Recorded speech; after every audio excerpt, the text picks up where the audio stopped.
कैसे हैं आप लोग? उम्मीद करता हूँ आप लोग स्वस्थ होंगे, मस्त होंगे और बहुत अच्छे तरीके से आप एग्ज़ाम की तैयारी कर रहे होंगे। तो बच्चों, आप लोग ने क्लास 10 के सारे वन चैप्टर के वन शॉट आपने देखे। तो आज हम बच्चों आपके लिए मोस्ट इम्पॉर्टेंट क्वेश्चन और बेसिक कॉन्सेप्ट क्लियर करेंगे, खास तौर पर यूपी बोर्ड के बच्चों के लिए। आज जो स्पेशल क्लासेस होगी ओनली फॉर यूपी बोर्ड के लिए। जो क्वेश्चन आए हैं या जो आ सकते हैं उन्हीं क्वेश्चन को इसमें बताया जाएगा और थोड़ा बेसिक कॉन्सेप्ट भी इसमें आपको रिवाइज कराया जाएगा। रिवाइज है बताया नहीं, अब रिवाइज कराया जाएगा आज इसमें। तो आइए बच्चों, आज रियल नंबर से स्टार्ट करते हैं। तो रियल नंबर क्या है बच्चों? आपको मालूम है कि रियल नंबर में क्या होता है? रियल नंबर होता है और इसमें क्या क्या आता है? रियल नंबर तो पता है बच्चों, दो नंबर से मिलकर बना होता है। रियल नंबर क्या होता है? दो नंबर से मिलकर बना होता है। किससे? रेशनल और इरेशनल से। अब रेशनल के भी कई पार्ट हो जाते हैं, आप लोग जानते हैं। इरेशनल तो दो ही होते हैं, एक रूट वाला, एक जो नॉन टर्मिनेटिंग नॉन रिपीटिंग वाला। ठीक है, दो टाइप के रेशनल होते हैं। तो आज हम पढ़ेंगे रियल नंबर में। आज इस चैप्टर में आपको क्या क्या पढ़ना है। तो इस चैप्टर में बच्चों आपको पढ़ना है एचसीएफ। तो बच्चों एचसीएफ जानते हैं क्या होता है? हाईएस्ट कॉमन फैक्टर, यानी product of the smallest power of each common prime factor.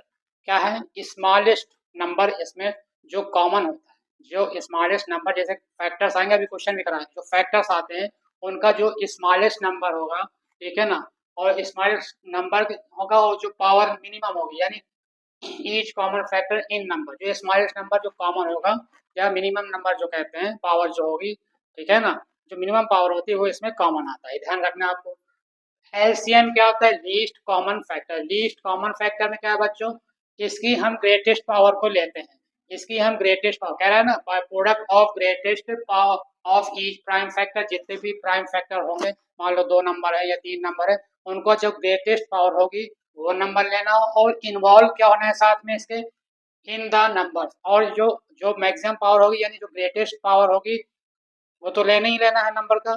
और जो नंबर बचेंगे ग्रेटेस्ट पावर के अलावा, कई नंबर होते हैं बच जाते हैं, तो उनको भी लेंगे साथ में। ठीक है। Relation between number and their HCF and LCM. देखिए बच्चों, एक फार्मूला होता है कि दो नंबर दे रखे हैं और उनका एलसीएम दे रखा है, तो एचसीएफ निकलेगा, या एचसीएफ दे रखा है तो एलसीएम। इसके लिए फार्मूला होता है the product of two number is equal to LCM into HCF. वही फार्मूला है बच्चों यहाँ पे। प्रोडक्ट ऑफ टू नंबर हो गया आपका ए क्रॉस बी, तो किसका? ए बी का एलसीएम और ए बी का एचसीएफ, यानी LCM multiply HCF is equal to product of two number, यानी जो भी नंबर दे रखा हो। यहाँ पे ए बी ले लिया तो ए क्रॉस बी हो गया। अब इसमें रियल नंबर तो पता है बच्चों क्या होता है? जो क्या होता है? जो रेशनल और इरेशनल नंबर से मिलकर बना होता है। अब रेशनल क्या होता है, इरेशनल क्या होता है? तो रेशनल तो बच्चों मालूम है आपको, जो पी अपॉन क्यू के फॉर्म में होता है। और पी क्यू क्या होते हैं? उसमें इंटीजर्स नंबर होते हैं। ठीक है। अब Q does not equal to, यानी जो डिनोमिनेटर होता है इक्वल टू जीरो नहीं होता, ये आपको ध्यान रखना है। इतनी चीजें हैं बच्चों इसमें। इरेशनल नंबर तो मालूम है, जो पी अपॉन क्यू के फॉर्म में नहीं लिख सकते हैं। दूसरे फॉर्म में कह सकते हैं, जिनका परफेक्ट स्क्वायर रूट हम नहीं निकाल सकते हैं, जिनका परफेक्ट स्क्वायर रूट नहीं निकाल सकते हैं, उनको हम कहते हैं इरेशनल नंबर।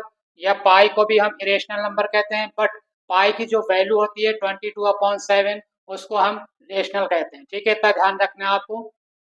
और ये ऑप्शन में भी क्वेश्चन आ जाते हैं, इसलिए बेसिक बताना भी जरूरत है। इससे रिलेटेड ऑब्जेक्टिव टाइप क्वेश्चन में आ जाता है एमसीक्यू में। फिर -√2/√3, ये भी हो जाएगा आपका।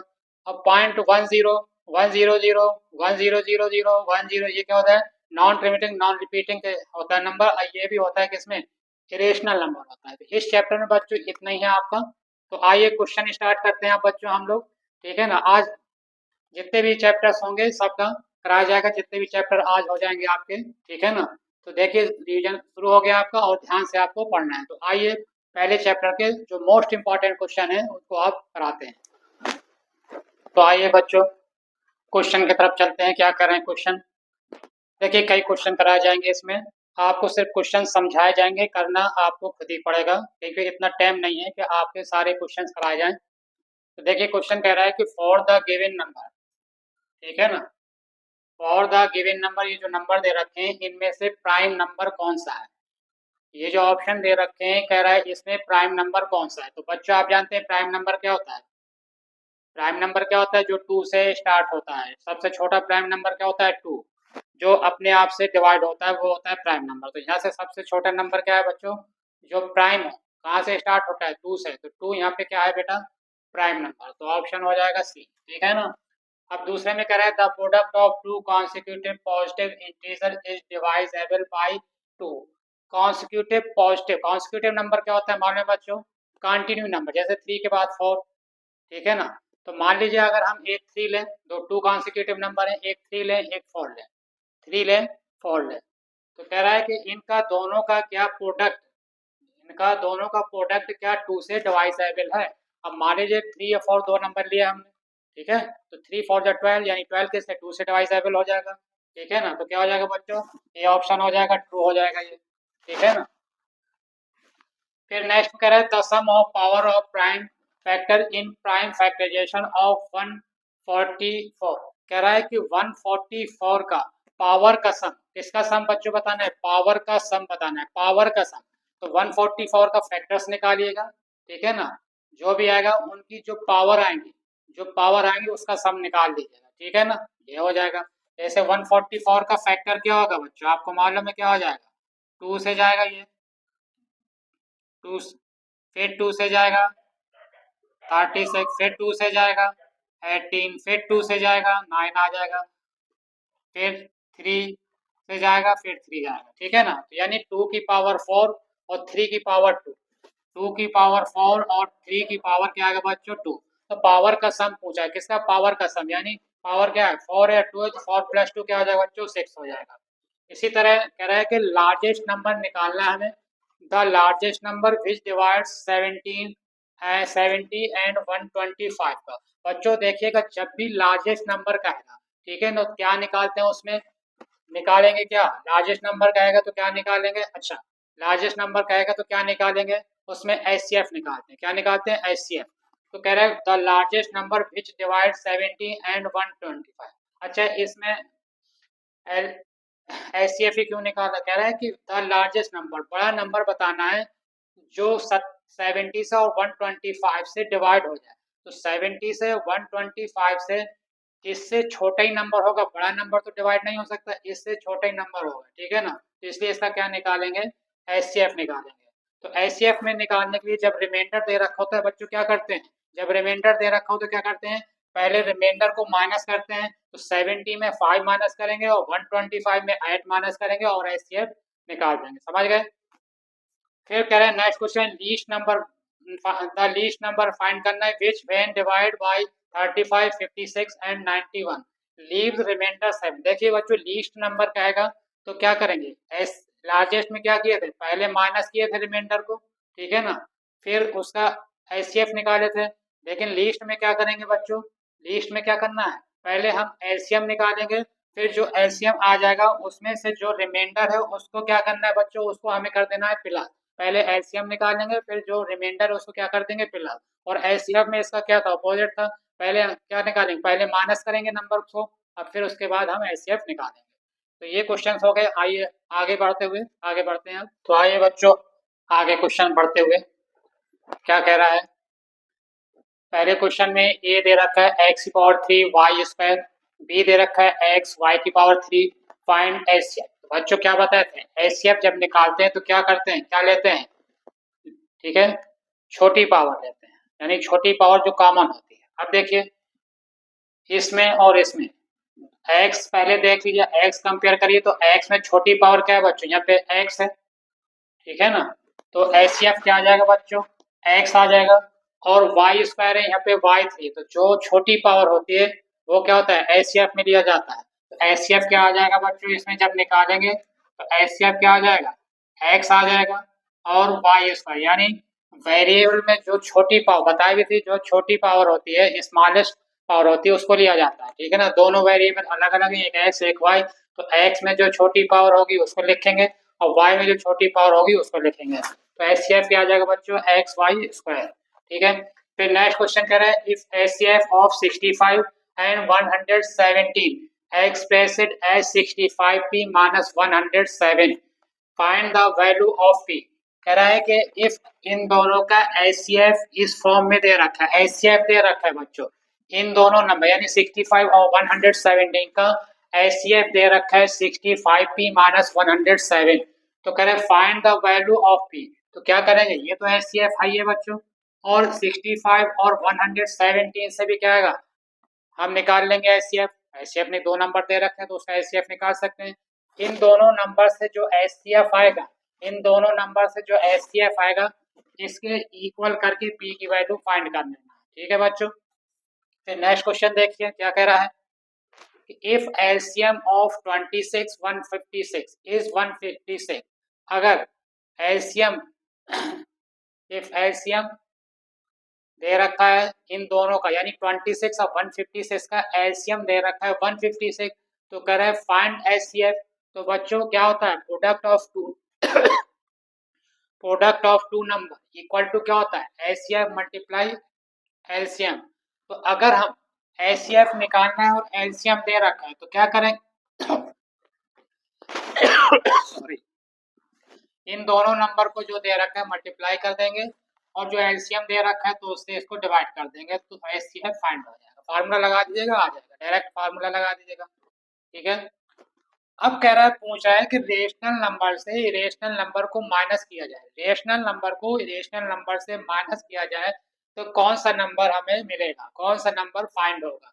तो बच्चों आप एक चीज ध्यान रखिएगा, रेशनल नंबर से इरेशनल नंबर को माइनस करें, या इरेशनल नंबर को प्लस करें, ठीक है, या इरेशनल नंबर से मल्टीप्लाई करें, या इरेशनल नंबर से डिवाइड करें। तो अगर इरेशनल नंबर साथ में है, अगर इरेशनल नंबर साथ में है तो वो नंबर हमेशा क्या आता है, इरेशनल ही आता है। तो क्या हो जाएगा इसका आंसर, इरेशनल। ठीक है ना। फिर कह रहे थे विच इज को प्राइम नंबर, अब ये ऑप्शन दे रखे हैं बच्चों चार, कह रहे हैं कि इसमें को प्राइम नंबर क्या होता है। तो को प्राइम नंबर क्या होता है बच्चों, जिस दो नंबर, ऐसे नंबर जिनका एचसीएफ 1 आएगा। को प्राइम नंबर क्या होता है, ऐसे दो नंबर जिनका क्या होगा, एचसीएफ 1 आएगा। तो अब आपको इसमें चेक करना है कि ये जो नंबर ऑप्शन दे रखे हैं, दो दो नंबर दे रखे हैं, तो इसमें कौन सा ऑप्शन आएगा जिसका एचसीएफ 1 आएगा। अब देखिए ये 17 का फैक्टर है, ये भी 7, तो इसमें तो ये होगा नहीं 1, ये 18 है, 25 है, ये 31 93 है, तो 31 का 3 टाइम 93 हो जाएगा। अब ये 2 से डिवाइजेबल है, ये भी 2 से, तो यानी एचसीएफ 2 तो होगा ही होगा।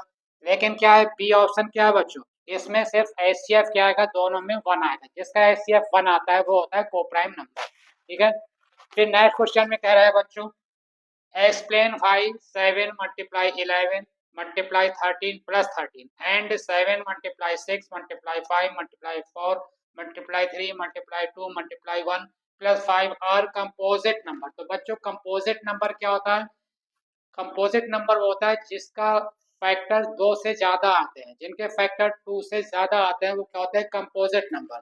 तो क्या पहले क्या करेंगे, पहले तो इनको सॉल्व करेंगे बच्चों, ठीक है ना। और जब सॉल्व करने में जो नंबर आएगा, सॉल्व करने में जो नंबर आएगा तो क्या करेंगे, उसका ये देखना है कि जो फैक्टर्स आ रहे हैं कि दो नंबर से ज्यादा फैक्टर है या नहीं है। अगर दो नंबर से ज्यादा है तो कंपोजिट है, अगर दो नंबर से ज्यादा नहीं आ रहा है तो कंपोजिट नहीं है। इसी तरह इनको भी करेंगे, ठीक है, सॉल्व करेंगे, जो नंबर आएगा उसके फैक्टर्स करेंगे, और जो फैक्टर्स होगा वो क्या होगा, मोर देन 2 नंबर फैक्टर के होने चाहिए। देखिए नेक्स्ट क्वेश्चन में क्या कह रहा है, find the HCF and LCM. तो एचसीएफ भी फाइंड करना है, एलसीएम भी फाइंड करना है बच्चों, 96 एंड 404 का by the prime factorisation method. Prime factorisation method जानते हैं बच्चों क्या होता है, कि पहले इसको डिवाइड करते हैं लोएस्ट नंबर से, ठीक है ना, मिनिमम नंबर से डिवाइड करते हैं 96 को, इसका फैक्टर्स अलग निकालेंगे, इसके फैक्टर्स अलग, ये सब आप निकाल चुके हैं, बताया नहीं जाएगा, आपको खुद करना है, सिर्फ करने के क्वेश्चन के तरीके बता दें कैसे आपको करना है।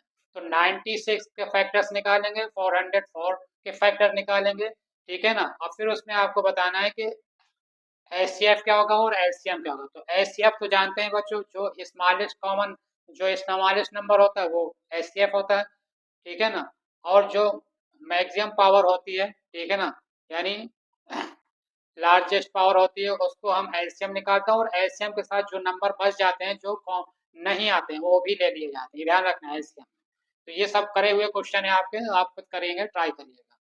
फिर कह रहा है क्वेश्चन नंबर 8 गिवन दैट, ये दो नंबर दे रखे हैं, ठीक है ना, फाइंड द, ये एचसीएफ दे रखा है, ये 9 क्या है, एचसीएफ दे रखा है, ये एचसीएफ दे रखा है, इन दो नंबरों का एचसीएफ कह रहा है 9 दे रखा है, find the value of LCM.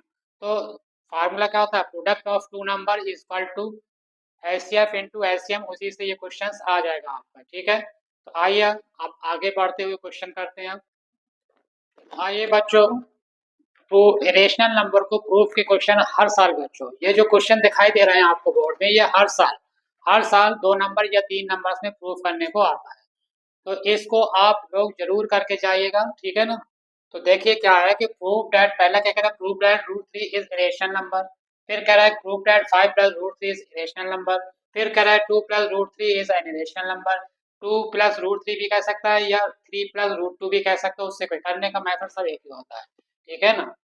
फिर कह रहा है proof that 2/√3 is a rational number, ठीक है। फिर कह रहा है proof that √2 + √3 is a rational number. ये सब मैंने रियल नंबर जब पढ़ाया था बच्चों, वन शॉट कराया था, उसमें सारे क्वेश्चन प्रूफ कराए गए थे, ठीक है ना। तो लेकिन हम इसमें सिर्फ एक क्वेश्चन का प्रूफ बताएंगे, बाकी आप खुद ही करिएगा, ठीक है। सब कराया गया है, ना समझ में तो रियल नंबर पहले चैप्टर का वन शॉट देख लीजिएगा, उसमें प्रूफ कराया गया है। तो देखिए √3 को हम ले लेंगे इज ए रेशनल। जब भी कोई बच्चों रेशनल प्रूफ करना होता है तो हम उसको रेशनल मान के प्रूफ करते हैं।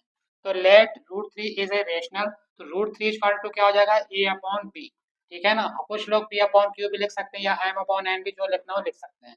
तो हम ले रहे हैं √3 इक्वल टू a/b। अब क्या करेंगे बच्चों, दोनों साइड में स्क्वायर कर देंगे, स्क्वायरिंग बोथ साइड, दोनों साइड में स्क्वायर करेंगे तो √3 का स्क्वायर इक्वल टू हो जाएगा a² / b²। √3 का स्क्वायर 3 हो जाएगा इक्वल टू a² / b²। तो b² इक्वल टू क्या हो जाएगा बच्चों, a²/3। तो यहाँ पे लिखेंगे a² is divisible by 3, so a is also divisible by 3। अगर एक किसी का स्क्वायर अगर किसी नंबर से डिवाइजेबल है तो उसका नंबर भी, यानी उसका रूट जब निकालेंगे वो भी उस नंबर से डिवाइड होगा। इसी अब क्या करेंगे, अब ए क्या था, √3 प्रूव होगा, तो ए इक्वल टू ले लेंगे 3m ले लेंगे। तो √3 इक्वल टू ए की जगह 3m आ जाएगा, अपॉन b आ जाएगा।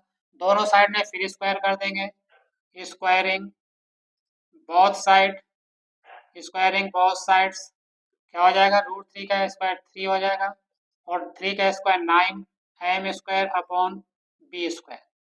क्रॉस मल्टीप्लाई करेंगे तो 3b² इक्वल टू 9m²।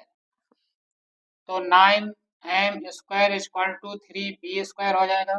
तो m² इक्वल टू हो जाएगा आपका 3, m² इक्वल टू 3b²/9। तो 3 1 जा 3, 3 3 जा 9। तो m² इक्वल टू b²/3। अब b² डिवाइड बाई 3 है, इसी तरह कर देंगे बच्चों। b² is divisible by 3। तो b is also divisible by 3। जब b² बच्चों डिवाइड होगा 3 से, तो b² डिवाइड है तो b भी डिवाइड होगा उसी नंबर से। तो यहाँ पे लिखेंगे लास्ट में all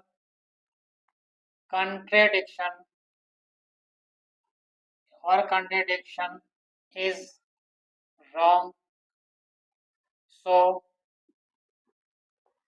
√3 is a rational number, ठीक है ना। ये प्रूफ है, इस तरीके से प्रूफ करना। अब बच्चों चाहे √3 का है, √2 का है, √5 का है, चाहे √7 का है, सब इसी तरह करना है। सिर्फ जहाँ पे 3 है वहाँ पे नंबर जो भी होगा वो चेंज हो जाएगा। और ये वाले क्वेश्चन तो बच्चों आसान होते हैं, आपने किए भी हैं प्रैक्टिस में, और ना किया हो तो कर लीजिएगा, और ना बने तो वन शॉट है पड़ा हुआ है इसमें, इस चैनल पे, मैथ्स चैनल पे, आप उसको देख सकते हैं। तो आइए इसी तरह बच्चों पॉलिनोमियल चैप्टर की तरफ चलते हैं। पहले इसमें बेसिक बताया जाएगा, कुछ बेसिक बताया जाएगा, ठीक है। फिर उसके बाद क्वेश्चंस की तरफ आएंगे। तो पॉलिनोमियल बच्चों क्या होता है, पॉलिनोमियल क्या होता है, जिसकी वेरिएबल की पावर, क्या होती है, होल नंबर। ऐसी वेरिएबल की पावर, यानी मान लीजिए x की पावर 2 है, यानी वेरिएबल होगा x और पावर क्या होगा 2। 2 क्या है, होल नंबर पे आता है, ठीक है ना। जिसकी पावर होल नंबर में होती है, जिस वेरिएबल की पावर होल नंबर में होती है, वो होता है आपका पॉलिनोमियल, ठीक है। अब पॉलिनोमियल के कई टाइप्स होते हैं बच्चों। पहला होता है लीनियर पॉलिनोमियल। लीनियर पॉलिनोमियल क्या होता है, जिसमें वेरिएबल पावर क्या होती है 1, जिसमें वेरिएबल पावर क्या होती है 1। जैसे एग्जांपल ax प्लस बी, या लिख सकते हैं 3x प्लस 2, ठीक है ना। तो ये क्या है बच्चों, x की पावर जिसमें 1 होती है वो क्या होती है, हमारा लीनियर पॉलिनोमियल कहलाता है, ठीक है। फिर कह रहा है क्वाड्रेटिक पॉलिनोमियल। क्वाड्रेटिक पॉलिनोमियल क्या होता है, जिसकी वेरिएबल की पावर क्या होती है 2 होती है। वेरिएबल पावर क्या होगी, इसमें 2 होगी। जैसे 3x² प्लस 2x प्लस 3 या 1, ठीक है। इस टाइप से इक्वेशन है आपकी, तो ये कहलाती है क्वाड्रेटिक पॉलिनोमियल, ठीक है ना। फिर कह रहा है क्यूबिक पॉलिनोमियल। अब क्यूबिक का मतलब क्या है, जिसमें वेरिएबल की पावर क्या होगी 3 होगी। क्वाड्रेटिक में क्या, मैक्सिमम पावर क्या होगी 2 होगी। लीनियर में मैक्सिमम पावर क्या होगी वेरिएबल की 1 होगी। क्यूबिक में पॉलिनोमियल की पावर, वेरिएबल की पावर क्या होगी 3 होगी। एग्जांपल x की पावर 3 प्लस 1। अब यहाँ पे देखिए x की मैक्सिमम पावर होना जरूरी है, और एक्स स्क्वायर x नहीं है, डायरेक्ट 1 है, तो ये भी हो सकता है आपका क्यूबिक पॉलिनोमियल, ठीक है। या दूसरा एग्जांपल x की power 3 plus 3x² plus 2x plus 5। तो ये देखना है कि मैक्सिमम पावर क्या है। तो x की पावर 3 है तो क्यूबिक हो जाएगा, ये भी x की पावर 3 है तो ये क्यूबिक हो जाएगा। बाकी जो वेरिएबल की पावर है वो सब क्या हो जाएंगे, 0 हो जाएंगे। इसमें लेकिन ये अलग है, इसमें हर वैल्यू है, x पावर 3 भी है, x² भी है, 2x ये, लेकिन दोनों एग्जाम्पल किसके, आपके क्यूबिक पॉलिनोमियल, ध्यान रखना है आपको। अब जीरो ऑफ पॉलिनोमियल बच्चों क्या होता है कि जितनी मैक्सिमम पावर होती है, उसके उतने ही जीरोस फाइंड होते हैं। अब देखिए पहली वाली में अगर पूछा जाए कि इसके कितने जीरोस फाइंड हो सकते हैं, तो एस की मैक्सिमम पावर 1 है तो इसके 1 जीरो ही फाइंड होंगे। दूसरे में है क्वाड्रेटिक पॉलीमर, तो अगर इसमें पूछे क्वाड्रेटिक इक्वेशन दे रखी हो, अब पूछे कि इसके मैक्सिमम कितने जीरो होंगे, तो इसके 2 ही जीरो, तो मैक्सिमम पावर क्या है इसकी एक्स की 2, तो इसके 2 जीरो होंगे। इसमें मैक्सिमम पावर क्या है इन दोनों बच्चों 3 है, तो मैक्सिमम पावर 3 है तो इसके जीरोस कितने होंगे 3। अगर मैक्सिमम पावर 4 है तो उसके जीरोस कितने होंगे 4 होंगे। तो ये आपको ध्यान रखना है कि जो उसकी मैक्सिमम पावर होती है वेरिएबल को, उतने जीरोस फाइंड हो सकते हैं। अब कुछ फिगर से क्वेश्चन आते हैं बच्चों ऑप्शन के लिए, कि इस टाइप से ग्राफ दे रखेगा, पूछेगा कि जो है एक्स के कितने जीरोस फाइंड हो सकते हैं। कभी ग्राफ से पूछ लेता है, कभी इक्वेशन से पूछ लेता है। तो ग्राफ से दे रखा, तो ये एक्स एक्सिस जहां भी ये ग्राफ टच हुआ है, देखिए एक्स में कहाँ का टच हुआ है, पहला ये टच हुआ है, दूसरा ये पॉइंट टच हुआ है, तीसरा ये पॉइंट टच हुआ है, तो ये कहते हैं जीरो ऑफ, कितने हो गए जीरो ऑफ पॉलिनोमियल, ग्राफ के हिसाब से कितने हो गए 3 हो गए। अगर इस वाले को कहें तो बच्चों इसमें कितने जीरोस हैं, तो हमें देखना कि इसमें एक्स में देखना है, ठीक है ना। तो कितने हैं, एक ही है, इसमें एक्स पे कितना एक ही जगह है, तो ये हो जाएगा 1, ठीक है। कितने जीरो हो जाएंगे 1। तो अब क्वाड्रेटिक पॉलिनोमियल के लिए बच्चों क्या होता है, क्वाड्रेटिक पॉलिनोमियल में ax² plus bx plus c होता है। अब इसके लिए क्या होता है कि अगर सम ऑफ जीरोस है, सम ऑफ जीरोस निकालेंगे तो होता है alpha plus beta equal to minus b upon a, और प्रोडक्ट ऑफ जीरो होता है alpha into b equal to c upon a, ठीक है ना। और क्वाड्रेटिक पॉलिनोमियल का फार्मूला निकालना, मान लीजिए कहते हैं क्वाड्रेटिक इक्वेशन फाइंड कर लिया, उसके रूट दे रखे हैं, यानी रूट्स क्या होते हैं अल्फा बीटा। क्वाड्रेटिक इक्वेशन में 2 रूट्स होते हैं, एक अल्फा और बीटा, आपको मालूम है। जब क्वाड्रेटिक इक्वेशन को फैक्टर करते हैं, ये क्या है quadratic equation x² plus 5x plus, इसके 2 जीरोस आएंगे, यानी 2 रूट्स आएंगे, यानी एक अल्फा लेते हैं एक बीटा लेते हैं, ठीक है ना। तो सम ऑफ जीरो क्या होंगे, अल्फा प्लस बीटा होगा माइनस बी अपॉन है, ये फार्मूला है बच्चों याद रखिएगा। और प्रोडक्ट ऑफ जीरो होता है अल्फा इंटू बीटा यानी सी अपॉन ए, ठीक है ना। क्वाड्रेटिक पॉलिनोमियल का जो फार्मूला होता है निकालने, अगर रूट्स दे रखे हैं, ठीक है, तब भी निकल आएगा, ठीक है। या सम और प्रोडक्ट दे रखा है तब भी ये इक्वेशन फाइंड हो जाएगी।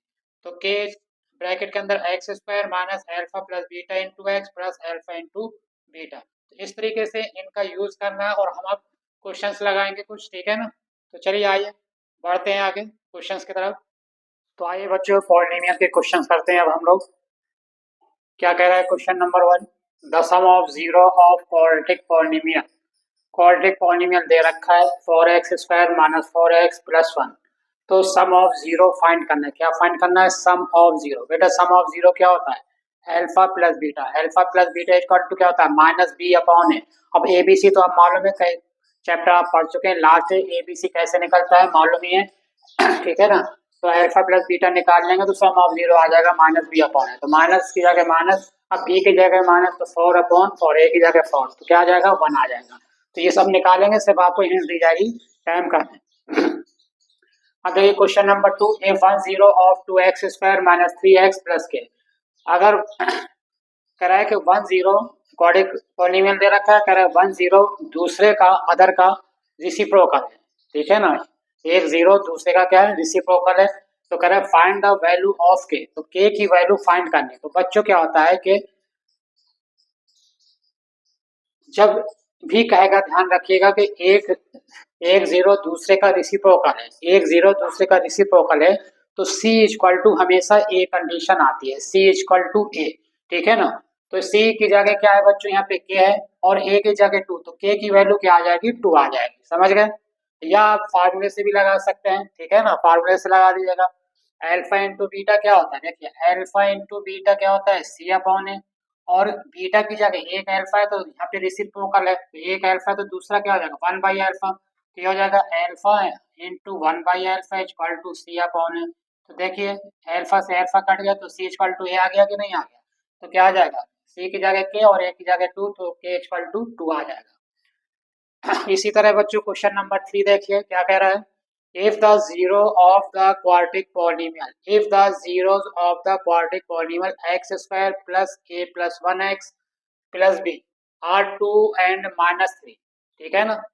दो जीरो दे रखे हैं, अब ये क्वाड्रिक पॉलिनोमियल दे रखा है और इसके दो जीरो दे रखे हैं, तो ए और बी की वैल्यू फाइंड करनी है। तो कैसे करेंगे बच्चों, दो जीरो दे रखे यानी एक्स एक दे रखा है 2 और एक्स एक्स दे रखा है माइनस 3, तो पहले एक्स इक्वल टू 2 रखेंगे इस इक्वेशन में इक्वल टू 0 लेके, ठीक है ना।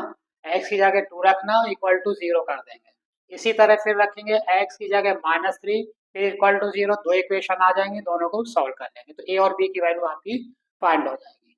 चलिए नेक्स्ट क्वेश्चन में बढ़ते हुए आगे क्या करें, if 2 is zero of polynomial, two a एक 2 जो है एक जीरो दे रखा है किसका पॉलिनोमियल का, ये जो पॉलिनोमियल दे रखा है इसका एक जीरो 2 है, एक जीरो 2 का मतलब क्या है एक्स की एक वैल्यू 2, भाई क्वाड्रेटिक पॉलिनोमियल में क्या होता है बच्चों एक्स की कितनी जीरो फाइंड होता है, तो एक दे रखा है, तो कह रहा है कि एक्स की एक वैल्यू यानी 2 इज जीरो ऑफ पॉलिनोमियल, एक जीरो दे रखा है 2 यानी एक्स 2 दे रखा है, then find the value of a, तो ए की वैल्यू फाइंड करना है। तो यहाँ पे क्या करेंगे बच्चों, एक्स की जगह इसमें 2 रखेंगे और ये जो पॉलिनोमियल होगा वो इक्वल टू 0 हो जाएगा, ठीक है ना। इस तरीके से कुछ आएगा, यहाँ 0 हो जाएगा इसकी जगह, और पी एक्स 4 इंटू एक्स की जगह आ जाएगा 2 का स्क्वायर प्लस 2 इंटू 2 माइनस 5 और ए, ठीक है। अब इसको सॉल्व कर लेंगे, 2 2 जा 2 का स्क्वायर 4 4 5 जा 20 20, अब प्लस 4 2 2 जा 4 20 प्लस 4 कितना हो जाएगा, 4 4 जा 16 प्लस 20 20 माइनस 5 है, तो 5 इधर जाएगा तो प्लस 5 आ जाएगा, तो 5 इक्वल टू 20, तो इक्वल टू 4 आ जाएगा,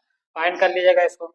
फिर कह रहा है नेक्स्ट क्वेश्चन में बच्चों क्या कह रहा है, find a quadratic polynomial, find a quadratic polynomial each with the given number as the sum and the product, sum दे रखा है, सम दे रखा है और प्रोडक्ट दे रखा है। सम का मतलब अल्फा प्लस बीटा, प्रोडक्ट का मतलब अल्फा इंटू बीटा, ठीक है ना। सम दे रखा है प्रोडक्ट दे रखा है, फाइंड द क्वाड्रेटिक पॉलिनोमियल। तो बच्चों देखिए ये 1/4 क्या है अल्फा प्लस बीटा, ये क्या है अल्फा प्लस बीटा है, और ये -1 क्या है अल्फा इंटू बीटा है। तो अब इसका फार्मूला क्या होता है बच्चों, इसका quadratic equation quadratic polynomial find करने के लिए फार्मूला क्या होता है, फार्मूला क्या होता है बताए थे आपको, क्या होता है फार्मूला, के बार x square minus alpha plus beta into x plus alpha into beta. अब इसमें वैल्यू रख देंगे, एल्फा प्लस बीटा की जगह क्या आ जाएगा 1/4 और एल्फा इंटू बीटा की जगह -1, अब बस सॉल्व हो जाएगा आंसर आ जाएगा, ठीक है। चलिए नेक्स्ट क्वेश्चन की तरफ, find a quadratic polynomial, find a quadratic polynomial, इसमें भी बच्चों फाइंड करना है the sum and product of the 0 -3, इसी तरह क्वेश्चन है ये वाला। अब जैसे इसमें अल्फा प्लस बीटा दे रखा था 1/4 और अल्फा इंटू बीटा -1 है, इसी तरह यहाँ भी ये बच्चों सम एंड प्रोडक्ट दे रखा है, ठीक है ना। सम एंड प्रोडक्ट, सम माने अल्फा प्लस बीटा और product mean alpha into beta दे रखा है, तो इस इक्वेशन में रख देंगे फार्मूले में, तो क्वाड्रेटिक पॉलिनोमियल फाइंड हो जाएगा, ठीक है बच्चों। ये अल्फा प्लस बीटा है, ये अल्फा इंटू बीटा हो गया आपका।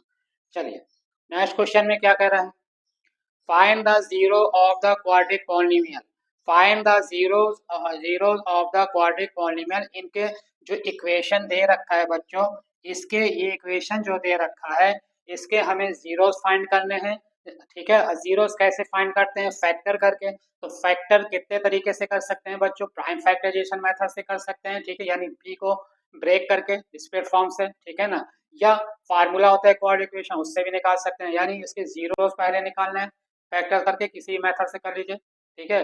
फिर and the verify the relationship between the zero and the coefficient, relationship क्या होगा, वेरीफाई करना है रिलेशनशिप है या नहीं सही है। तो रिलेशनशिप के लिए फार्मूला क्या बताया थे बच्चों, कि अल्फा, पहले तो इसको फैक्टर करेंगे, तो जब एक्स की पावर 2 है तो कितने जीरो फाइंड होंगे, 2।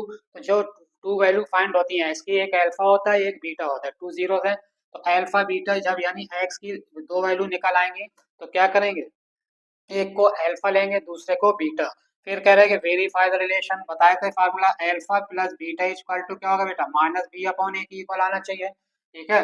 और अल्फा इंटू बीटा क्या होना चाहिए, सी अपॉन ए की इक्वल आना चाहिए। तो अल्फा प्लस जिनकी जो वैल्यू आएंगी इनका सम, जो अल्फा बीटा यानी एक्स की जो वैल्यू आएंगी, 2 वैल्यू आएंगी, इनका सम माइनस बी अपॉन, यानी माइनस बी के जाए क्या आएगा बच्चों, -3, तो 3/6 यानी 1/2 अगर ये आ रहा है इधर का, तो अल्फा प्लस बीटा की जो 2 वैल्यू आएंगी उनको प्लस करने पर भी 1/2 आना चाहिए, ठीक है। इसी तरह इनका जब सी अपॉन ए क्या है, -7/6 हो जाएगा, तो अल्फा इंटू बीटा भी आना चाहिए -7/6, ये ध्यान रखना है आपको, इक्वल दिखाना है इनको।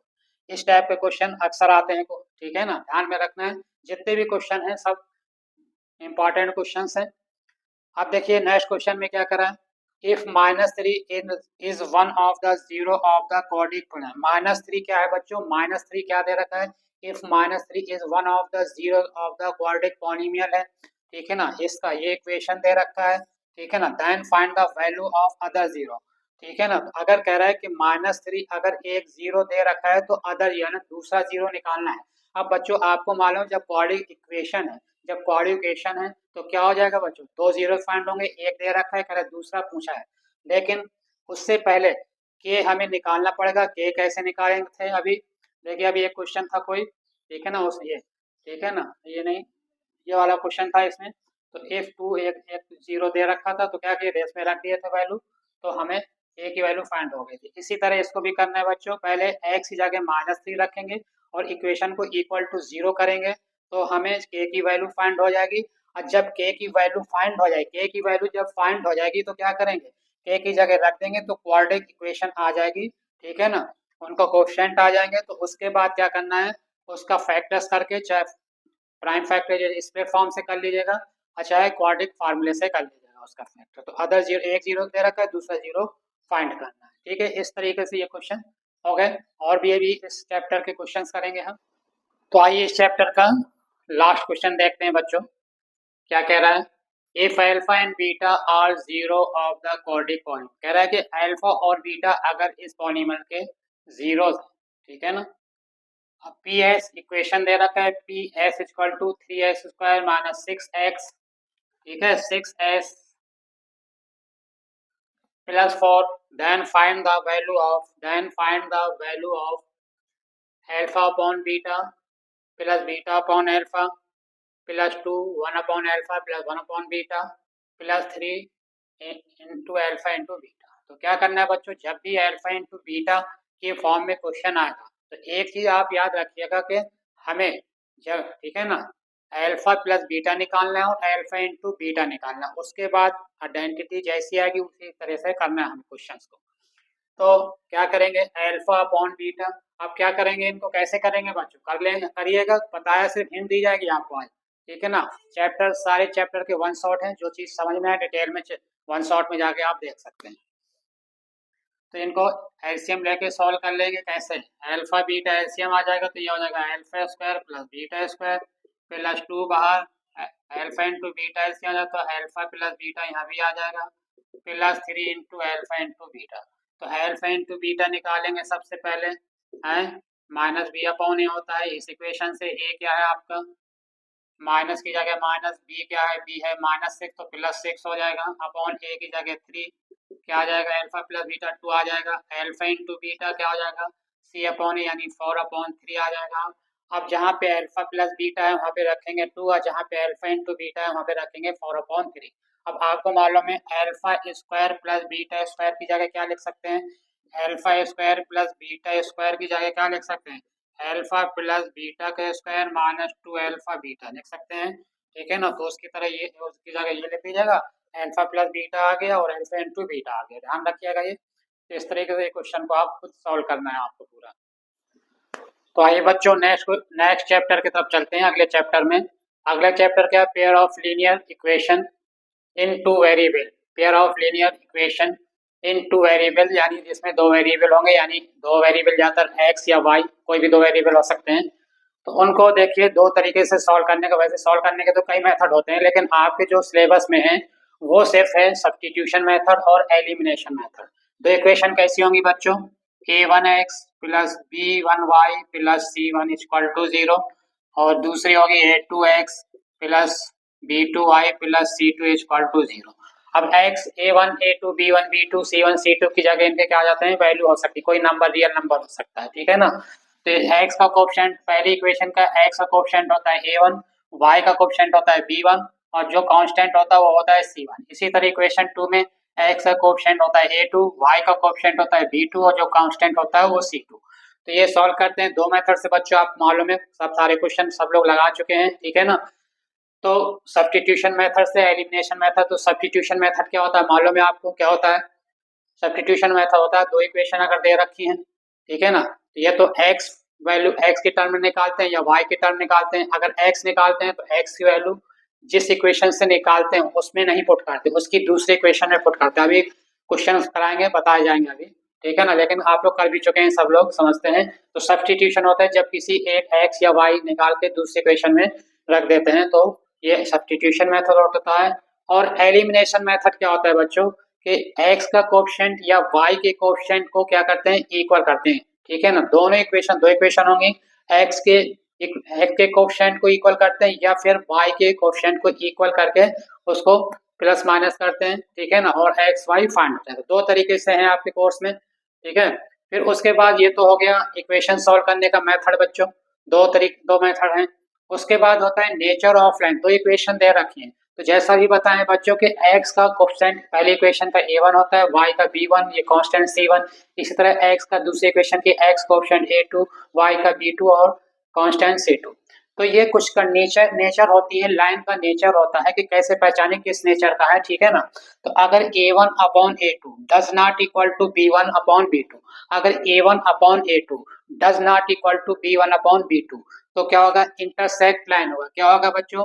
इंटरसेक्ट लाइन होगी, यानी वो कहीं ना कहीं इस तरीके से क्रॉस करेंगे। ठीक है ना, ये ठीक है, ये क्रॉस करेंगे, वो ये होगा इंटरसेक्ट लाइन। या यूनिक सोल्यूशन का है तब भी यही रूल लगेगा, या कंसिस्टेंट का है। कंसिस्टेंट में अब दो तरीके से कंसिस्टेंट होते हैं। ठीक है ना, जहाँ पे सोल्यूशन हो किसी भी तरीके का सोल्यूशन होगा तो वो कंसिस्टेंट होगा, जहाँ सोल्यूशन नहीं होगा इक्वेशन का उनको कहते हैं इनकंसिस्टेंट। ठीक है, अब ये तो हो गया यूनिक सोल्यूशन हो गया। अब अगर a1 upon a2 equal to है b1 अपॉन b2 के और does not equal to c1 upon c2 है, a1 upon a2 equal to b1 upon b2 does not equal to c1 upon c2 है, तो क्या आ जाएगा बच्चों? Parallel line. वो क्या होंगी? कैसी लाइन होंगी? दोनों इक्वेशन कैसे लाइन कैसी होंगी? पैरेलल होंगी। इस तरीके से कुछ होंगी आपकी, ये पैरेलल होंगी आपकी। ठीक है ना, तो जब पैरेलल होंगी तो एक्स वाई फाइंड ही नहीं होंगे, तो नो सोल्यूशन हो जाएगा। और जब नो सोल्यूशन है तो क्या हो जाएगा? ये इनकंसिस्टेंट हो जाएगा। ठीक है, तीसरी कंडीशन है बच्चों अगर a1 upon a2 equal to है b1 अपॉन b2 के और c1 अपॉन c2 के, यानी तीनों आपस में इक्वल हैं। ठीक है ना, तो क्या होगा बच्चों? कोइंसिडेंट लाइन कहलाता है। क्या कहलाता है? कोइंसिडेंट लाइंस कहलाता है। फिर ये क्या आता है? Infinite many solution. Coincident line का मतलब होता है मान लीजिए एक इक्वेशन की लाइन ये आ गई और दूसरी इक्वेशन की लाइन भी इसी के ऊपर से ऊपर जाए, यानी पूरा पूरा कवर कर लेगी। ठीक है ना, इसी लाइन से जाएगी पूरी, इसको कहते हैं हम कोइंसिडेंट लाइन। यानी जब ये कंडीशन आती है और इसी से निकलते हैं इनफिनाइट मैनी सोल्यूशन। क्या निकलता है? Infinite many solution. ठीक है, और ये होता है कंसिस्टेंट। तो इतना आपको इस चैप्टर में इतना आपको याद करना है, इतना समझना है आपको। ठीक है ना, अब इस बेस पे आइए हम अब क्वेश्चंस करते हैं बच्चों। तो आइए बच्चों linear equation in two variable के क्वेश्चन करते हैं। पहले वेरी शॉर्ट करेंगे, फिर शॉर्ट करेंगे, फिर लॉन्ग बताएंगे, ठीक है। तो देखिए शॉर्ट वेरी शॉर्ट क्वेश्चन, पहला क्वेश्चन क्या है। If the lines represented by 3x + 2y equal to 2 and 2x + 5y + 1 equal to 0 are parallel. देखिए दो इक्वेशन दे रखी है बच्चों, और लाइन कैसी है, पैरेलल है। तो बच्चों पैरेलल के लिए कौन सी कंडीशन बताए थे, कौन सा नेचर होता है। तो पैरेलल है तो p की वैल्यू फाइंड करनी है। कह रहा है value of p will be, p की वैल्यू क्या होगी ये हमें बताना है। तो अब क्या हो गया बच्चों, a1 क्या है 3, b1 क्या है 2p, c1 क्या है, ये इधर जाएगा -2 इक्वल टू 0 हो जाएगा, ठीक है। तो c1 हो जाएगा -2, a2 कितना हो जाएगा 2, b2 कितना हो जाएगा 5, c2 कितना हो जाएगा 1। कंडीशन क्या होती है पैरेलल की बच्चों अभी बताएं, a1 upon a2 equal to b1 upon b2 does not equal to c1 upon c2। ये कंडीशन होती है। तो कह रहा है p की वैल्यू फाइंड करनी है। तो क्या करेंगे, इससे a1 upon a2 equal to b1 upon b2 कर देंगे और इनकी जगह वैल्यू रख देंगे आप, तो हमें p की वैल्यू फाइंड हो जाएगी, ठीक है। फिर दूसरा क्वेश्चन कर रहा है the solution of a pair of linear equation x + 2y + 5 equal to 0 and दूसरी को विच नेचर, किस नेचर का होगा। यानी नेचर बताए थे तीन तरीके के होते हैं, ठीक है। या तो क्या होगा यूनिक सोल्यूशन या नो सोल्यूशन, ठीक है। पैरेलल भी कह सकते हैं, तो ऑप्शन दे रखा होता है या पूछ ले कौन सा नेचर आएगा, ठीक है ना। या ऑप्शन में भी दे सकते हैं क्वेश्चन को। तो अब दो इक्वेशन दे रखी है आपको, तो हमें क्या क्या फाइंड करना पड़ेगा। a1 अपॉन a2 की वैल्यू फाइंड करेंगे पहले, फिर b1 अपॉन b2 की वैल्यू फाइंड करेंगे। अगर बच्चों ये दोनों आपस में इक्वल नहीं है तो यहीं पे हो जाएगा यूनिक सोल्यूशन आ जाएगा, ठीक है। अगर ये दोनों इक्वल हैं तो c1 अपॉन c2 भी निकालना है। अगर ये दोनों इक्वल नहीं है तो फिर आगे नहीं करना है। अगर ये दोनों इक्वल हैं तो फिर आगे भी करेंगे, ठीक है ना। a1 अपॉन a2 अगर डज नॉट इक्वल टू आ गया b1 अपॉन b2 तो हो गया यूनिक सोल्यूशन। लेकिन ये दोनों इक्वल हैं तो फिर c1 अपॉन c2 भी निकालेंगे, फिर उसमें कंडीशन पता चलेगी कि कौन सा नेचर आ रहा है, ठीक है ना। चलिए नेक्स्ट क्वेश्चन कह रहा है कि there will be no solution, there will be no solution. यहाँ पे कह रहा है कि कोई सोल्यूशन नहीं है आपका। तो सोल्यूशन कहाँ नहीं होता बच्चों, किस कंडीशन में नहीं होता, जब a1 upon a2 equal to b1 upon b2 और does not equal to c1 upon c2 होता है, तो उस कंडीशन में नो सोल्यूशन होता है। तो रखना हमें सीधे फार्मूला रखना कौन सा बच्चों, नो सोल्यूशन है तो क्या रखेंगे a1 upon a2 equal to b1 upon b2 does not equal to c1 upon c2। तो कह रहे हैं कि a की वैल्यू फाइंड करना है, तो a1 a2 b1 b2 बता ही चुके हैं, c1 c2 क्या, इनको रख के आप a की वैल्यू फाइंड कर देंगे, ठीक है। और क्वेश्चन कह रहा है find the value of p, p की वैल्यू फाइंड करनी है कब, द इक्वेशन, ये दो इक्वेशन दे रखी हैं represent coincident line. Coincident line क्या आता है बच्चों, कोइंसिडेंट लाइन एक लाइन के ऊपर दूसरी लाइन, कौन सी कंडीशन होती है, ये कंडीशन होती है कोइंसिडेंट में क्या होता है a1 अपॉन a2 इक्वल होता है b1 upon b2 equal to c1 upon c2। अब इसमें रखेंगे वैल्यू a b की। अब देख लीजिएगा क्या क्या है इसमें इक्वेशन को, find the value of the equation coincident line. तो कोइंसिड क्या फाइंड करना है, किसकी है, यानी हमें y का कोएफिशिएंट सेकंड, यानी हमें क्या निकालना है, ये y का कोएफिशिएंट क्या है यहाँ पे सेकंड इक्वेशन में, यानी b2 हमें फाइंड करना है। यानी b2 है p माइनस p है b है ना, तो p की वैल्यू फाइंड करनी है, ठीक है ना। तो ये इससे इन दोनों से ही आ जाएगा, इन दोनों को ले लेगा चाहे इन दोनों को ले लीजिएगा, दोनों से आ जाएगा, किसी एक से भी हम इक्वल करके निकाल सकते हैं। फिर क्वेश्चन नंबर 5 कह रहा है find the nature of the following pair of linear equation. Nature बताना है बच्चों, इसमें दो इक्वेशन है। तो अब जब नेचर पूछेगा बच्चों तो क्या करेंगे, इसमें हमें अलग अलग वैल्यू फाइंड करनी पड़ेगी। a1 अपॉन a2 की अलग निकालेंगे, फिर b1 अपॉन b2 की निकालेंगे। अगर ये दोनों यहीं पे इक्वल नहीं है तो यूनिक सोल्यूशन हो जाएगा। अगर a1 upon a2 equal to है b1 अपॉन b2 के तो क्या होगा बच्चों, क्या होगा, फिर c1 अपॉन c2 निकालेंगे, फिर कंडीशन पता ही चली जाएगी, ठीक है ना।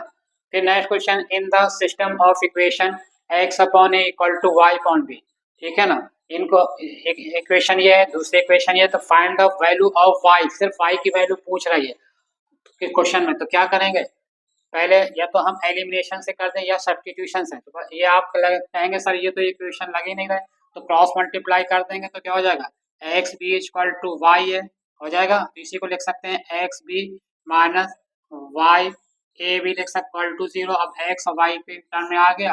अब इनको सॉल्व कर लीजिएगा चाहे सब्स्टिट्यूशन से चाहे एलिमिनेशन से। ठीक है ना, सारे क्वेश्चन कराए हुए हैं, सिर्फ रिवीजन कराना है आपको कौन से क्वेश्चन आ सकते हैं।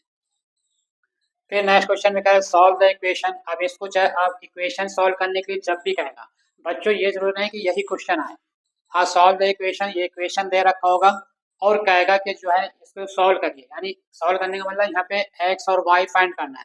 जब कहेगा सॉल्व द इक्वेशन, अब कोई मेथड नहीं कह रहा है, ठीक है ना, तो आप चाहे सब्स्टिट्यूशन मेथड से इक्वेशन को सॉल्व कर लीजिएगा, चाहे एलिमिनेशन मेथड से सॉल्व कर लीजिएगा। ठीक है ना, और भी क्वेश्चन चेंज हो सकते हैं, लेकिन क्वेश्चन ये आता जरूर है, क्वेश्चन आएगा इससे। ठीक है ना, इफ नेक्स्ट कह रहा है कि if m equal to 5 and n equal to m plus 7 then the value of m square plus n square की वैल्यू फाइंड करनी है।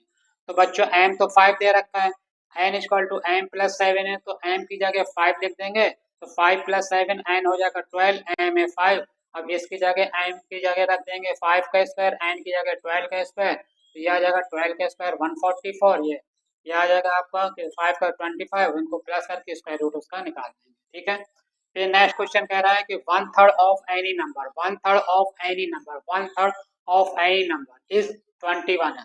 तो वन नंबर जब मालूम नहीं होता बच्चों मैथ में मान लेते, मान लीजिए वन नंबर जो है वो है एक्स, उसका 1/3 क्या हो जाएगा एक्स बाई 3, यानी x by 3, x by 3 equal to 21, cross multiply कर देंगे तो एक्स इक्वल टू 63। तो ये क्वेश्चन शॉर्ट, वेरी शॉर्ट वाले हो गए बच्चों। अब चलते हैं शॉर्ट क्वेश्चन में। तो आइए बच्चों शॉर्ट क्वेश्चन की तरफ चलते हैं। क्या कह रहा है क्वेश्चन, पहला क्वेश्चन क्या है, find out that pair of linear equation. Linear equation दे रखी है दो, एक दे रखा है 2x minus 3y equal to 8 है, दूसरी इक्वेशन है 4x minus 6y equal to 9 is consistent and और कंसिस्टेंट और और कर दीजिएगा और इनकंसिस्टेंट। तो अब बच्चों sorry linear equation two variable दे रखी है, दो इक्वेशन दे रखी है, तो कह रहा है कि कंसिस्टेंट है या इनकंसिस्टेंट है, इनको हमें बताना है।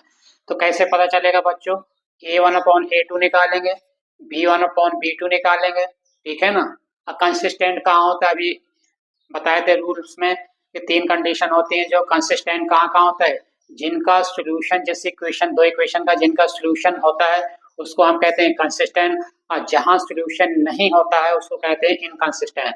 तो हम निकालेंगे तीनों वैल्यू, a1/a2 निकालिएगा, फिर उसके बाद b1/b2 निकालिएगा।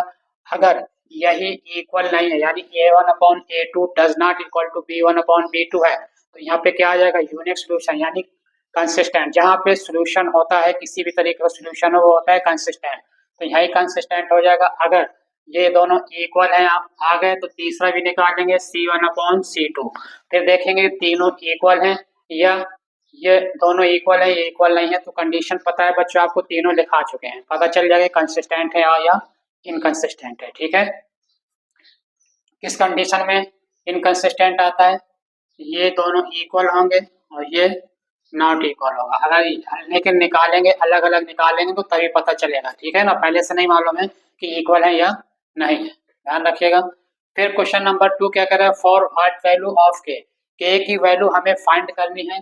कब फाइंड करनी है, will the pair of linear equation दे रखी है k x plus 3y minus k minus 3 equal to 0। पहली इक्वेशन ये है, दूसरी इक्वेशन ये है infinite many solution. Infinite many solution क्या कंडीशन होती है इनफाइनाइट मैनी सॉल्यूशन की बच्चों, कंडीशन होती है a1/a2 equal to b1/b2 equal to c1/c2। ठीक है, अब इनमें वैल्यू रखेंगे और k की वैल्यू फाइंड कर लेना है। ठीक है, उसके बाद क्वेश्चन नेक्स्ट क्वेश्चन कह रहा है कि फाइंड द वैल्यू ऑफ के, इसमें भी के की वैल्यू फाइंड करनी है, यूनिक सॉल्यूशन कह रहा है। अब यूनिक सॉल्यूशन का मतलब क्या हुआ कि कंडीशन कौन सी आएगी बच्चों, a1/a2 does not equal to b1/, ये कंडीशन लगाएंगे और के की वैल्यू फाइंड कर जाएगी। ठीक है, फिर नेक्स्ट क्वेश्चन कह रहा है for what value of p की वैल्यू क्या होगी, और लीनियर इक्वेशन क्या होंगे, पहला अच्छा इक्वेशन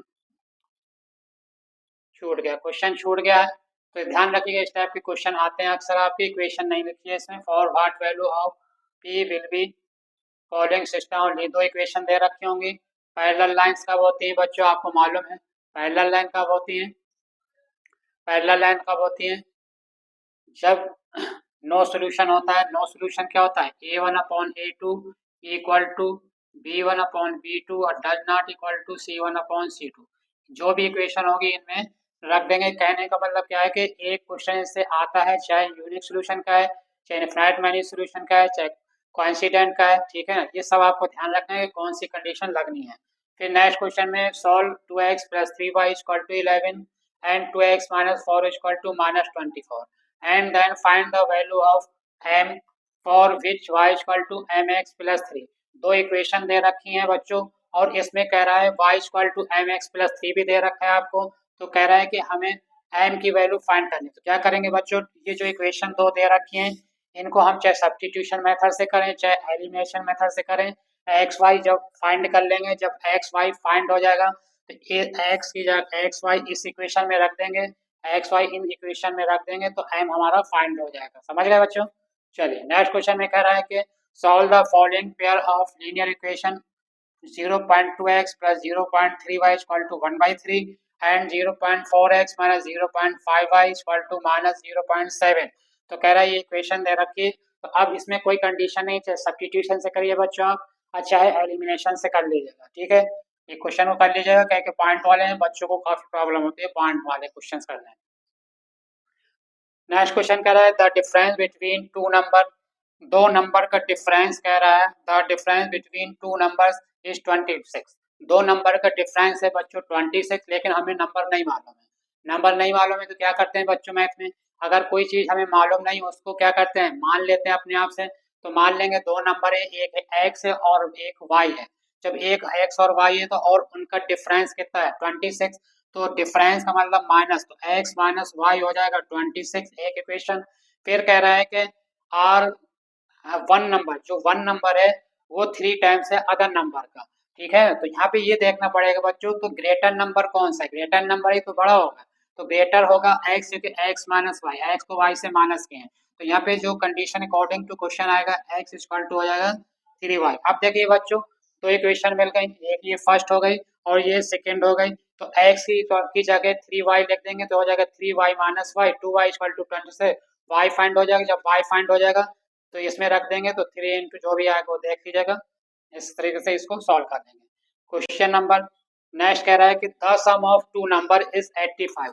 दो नंबर का सम है 85, दो नंबर एक्स वाई मान लेंगे, सम है इनका 85। तो इक्वेशन क्या हो जाएगी बच्चों इसका, x + y = 85 फर्स्ट इक्वेशन हो जाएगी इसकी। फिर कह रहा है कि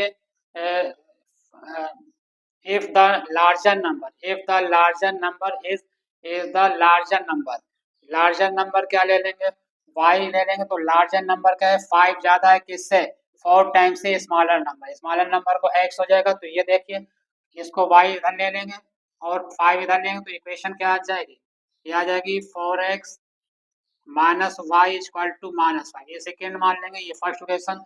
दोनों को आप चाहे सब्स्टिट्यूशन मेथड से कर लीजिएगा, चाहे एलिमिनेशन मेथड से आप इसको सॉल्व कर लीजिएगा। चलिए आप नेक्स्ट क्वेश्चन करते हैं। दो चार क्वेश्चन लॉन्ग के भी बताए दे रहे हैं इस चैप्टर्स के। भाई बच्चों लॉन्ग क्वेश्चन बताते हैं। ये जो लॉन्ग क्वेश्चन बच्चों आपको देख रहे हैं, तो ये आपको सारे क्वेश्चन अपने आप करने हैं, सब थोड़ा बता दिया जाएगा इसमें। और अगर नहीं समझ में आ रहा है, क्वेश्चन नहीं बन रहा है, तो वन शॉट जो बनाए थे उस चैप्टर के, उसमें सारे क्वेश्चन ये कराए गए हैं, तो उसको देख लीजिएगा आप। तो क्वेश्चन 1 कह रहा है कि show that graphical method that the system of linear equation 3x - 5 = 2, 9x - 3y = 6 has infinite many solution. Graphical method से बच्चों बताना है कि ये इनफिनाइट मैनी सॉल्यूशन है, यानी ग्राफ के जरिए हमें बताना है। वैसे तो हमें कंडीशन नेचर पता है आपको, लेकिन ग्राफ से जब करना है तो क्या करते हैं बच्चों, इसको चेंज कर लेते हैं किसी एक फॉर्म में। तो जैसी इक्वेशन है तो इसको लिख सकते हैं जैसे 3x - y = क्या है 2 है बच्चों, तो लिख सकते हैं 3x - 2 = y। अब y के टर्म में निकाला है बच्चों इसको, तो x की कोई भी वैल्यू एक रखेंगे तो y आ जाएगी। तो दो वैल्यू हमें लेनी है x की कोई भी दो वैल्यू ले लीजिएगा, या तीन, मैक्सिमम 3 नंबर ले लीजिएगा। 3 से ज्यादा नहीं लेना है, लेने को तो हम इनफाइनाइट नंबर ले सकते हैं, ठीक है ना। तो x की वैल्यू पुट करेंगे कोई भी, ठीक है ना, तो y निकल आएगा, तो ठीक है ना।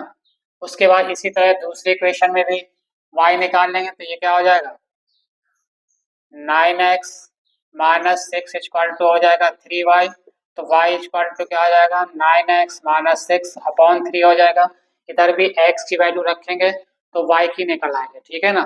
फिर इसका अलग लाइन खींचेंगे ग्राफ के जरिए, आप ग्राफ देखे होंगे, ग्राफ पेपर आपको दिया जाएगा, ठीक है ना। तो इस टाइप से कोई लाइन एक इधर से आएगी हमारी इसकी इक्वेशन, दूसरी की इस तरीके से आएगी, दोनों को जो पॉइंट आएंगे उनको मिला देते हैं इससे इसको, तो ये आ जाता है। आपने क्वेश्चन किए होंगे, इसको कर लीजिएगा, ठीक है। फिर कह रहा है कि next question, sum of two number is 8 and sum of their inverse is 8/15। कह रहा है कि दो नंबर का सम, दो नंबर का नहीं मालूम तो एक्स वाई ले लेंगे, तो दोनों का सम क्या हो जाएगा बच्चों, x plus y equal to 8 क्या हो जाएगा, x plus y equal to 8 equation आ जाएगी। फिर कह रहा है कि इनके रेसिप्रोकल, अब क्या करा, सम ऑफ देयर इनवर्स, इनका इनवर्स, इनवर्स जब करेंगे तो क्या आएगा बच्चों, एक्स का इनवर्स हो जाएगा 1/x और वाई का इनवर्स 1/y, तो क्या हो जाता है ये 8/15। अब इसको क्वाड्रिक सॉरी ये लीनियर इक्वेशन टू वेरिएबल आ जाएंगे। अब चाहे सब्स्टिट्यूशन मेथड से कर लीजिएगा चाहे एलिमिनेशन मेथड से, तो नंबर्स आपके 5xy फाइंड हो जाएंगे, ठीक है। फिर द नेक्स्ट है, a fraction becomes 1/3 when 1 is subtracted from the number and it becomes 1/4, ठीक है ना। कह रहा है कि कोई फ्रैक्शन है, तो फ्रैक्शन जब भी होता है तो एक्स वाई लेते हैं, यानी एक्स क्या है हमारा न्यूमरेटर है, वाई क्या है डिनोमिनेटर। तो कह रहा है कि ये फ्रैक्शन है 1/3, एक फ्रैक्शन है आपका 1/3 है, क्या है 1/3 है एक फ्रैक्शन, ठीक है ना। तो ये 1/3 वैन का भी 1/3 जब 1 is subtracted from the numerator, numerator में 1 न्यूमरेटर एक्स अपॉन वाई होता है ये, और कह रहे हैं न्यूमरेटर में 1 माइनस कर रहे हैं तो -1, ये इक्वेशन आ जाएगी। क्रॉस मल्टीप्लाई करेंगे तो एक linear equation two variable find हो जाएगी। इसी तरह दूसरे में कह रहा है कि इट बिकम, अब क्या रहा है 1/4 हो रहा है, यानी 1/4 हो रहा है, कब हो रहा है 1/4, एट इज एडेड टू इस डिनोमिनेटर, डिनोमिनेटर क्या होता है y, तो y प्लस वाई में एड प्लस कर देंगे, क्रॉस मल्टीप्लाई कर करके इसको भी लीनियर इक्वेशन टू वेरिएबल के फॉर्म में चेंज कर लेंगे। फिर आप चाहे सब्स्टिट्यूशन मेथड से करिए बच्चों, चाहे एलिमिनेशन मेथड से करिए। फिर कह रहा है the speed of boat is 4 km/h in still water, it takes 8 hour to travel 12 kilometre downstream at 12 kilometre upstream. तो बच्चों मालूम है आपको कि डाउन स्ट्रीम में क्या करते हैं, आपको डाउन स्ट्रीम में प्लस लेते हैं और अप स्ट्रीम के लिए माइनस लिया जाता है। कह रहा है find the speed of current, यानी इस वक्त उसकी स्पीड कितनी होगी बोट की, ये पूछा है इसमें, ठीक है ना। तो अब इसमें जो फार्मूला आएगा वो आएगा speed equal to distance upon time, ठीक है ना। तो उससे आप इस क्वेश्चन को करिएगा, और न समझ में आए तो वन शॉट में ये क्वेश्चन सब कराए गए उनको देख लीजिएगा, ठीक है। The velocity of A boat is 18 km/h in still water. It takes 1 hour more to travel 24 km downstream and 24 km upstream. Find the speed of the stream. तो देखिए इसमें भी बस मालूम है बच्चों, अप स्ट्रीम के लिए क्या करते हैं माइनस लेते हैं, और डाउन स्ट्रीम के लिए कहते हैं, तो डाउन स्ट्रीम के लिए स्पीड क्या हो जाएगी, डाउन देखिए डाउन स्ट्रीम के लिए इस डाउन, ये डाउन स्ट्रीम के लिए स्पीड क्या हो जाएगी, इसके लिए स्पीड हो जाएगी आपकी कितनी 18 + x हो जाएगा, ठीक है ना। और अप स्ट्रीम के लिए हो जाएगा 18 - x हो जाएगा, तो ये 24, और किलोमीटर डिस्टेंस दोनों में सेम है 24, तो ये आ जाएगा 24/18 - x plus 24/18 + x equal to 1 hour more ले रहा है, कह रहा है ज्यादा, तो अकॉर्डिंग टू क्वेश्चन ये इक्वेशन आ जाएगी। ये सब करा चुके हैं बच्चों क्वेश्चन, वन शॉट में देख लीजिएगा। सम ऑफ द टू डिजिट्स, ये रिवर्स वाले भी कर चुके हैं बच्चों, इनको भी अब आप क्वेश्चन अपने आप इनको करिएगा, ठीक है ना। देख लीजिएगा, ना समझ आए वन शॉट में सारे क्वेश्चन ये सब कराए गए हैं, उसमें भी देख सकते हैं इनको।